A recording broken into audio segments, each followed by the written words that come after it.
பேர் பார்த்தசாரதி, கீழ்பட்டி வில்லேஜ், குடியாத்தம் தாலுக்கா, வேலூர் மாவட்டம். நான் 5 வருடமாக இயற்கை விவசாயம் செஞ்சுட்டு இருக்கேன். இதில் நெல், வாழை, பப்பாயா, மா சாகுபடி செஞ்சுட்டு இருக்கேன். தண்ணி இருக்கும்போது நெல், சிறகு சம்பா, கருப்பு கவனி, மாப்பிள்ளை சம்பா, வெள்ளைப்பொன்னி இந்த வகையான நெல் நான் இயற்கை முறையில் தான் செஞ்சுருக்கேன். அதுக்கு பஞ்சகவியா, மீன் அமிலம் இதை விட்டு தான் பயிர் செய்கிறேன். பூச்சி வெரைட்டியை வந்து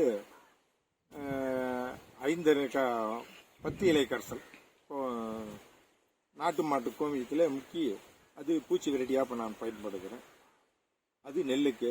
பப்பாயாவுக்கு வந்து பஞ்சகாவியாக விடுறேன், மீன் அமிலம் விடுறேன், மீன் அமிலம் தெளிக்கிறேன். அடுத்தது தெளிச்சதுனால நல்ல பாருங்க, நல்ல ஆரோக்கியமான திரட்சியான காய், நல்ல சுவையான பழங்கள் வருது. இதனால மக்களுக்கு ஆரோக்கியமான உணவும் தருது, மண் வளமும் நல்லா பெருகுது. பாருங்க, மண் பொழப்பொழப்ப எப்படி இருக்கு பாருங்க, மண் பொழப்பொழப்பாகவும் இருக்கு. மீனும் இது மண்புழுகளும் நல்லா அதிகமாக தெரியுது. நடந்தாலே மெத்துன்னு இருக்கு பாருங்க. இதனால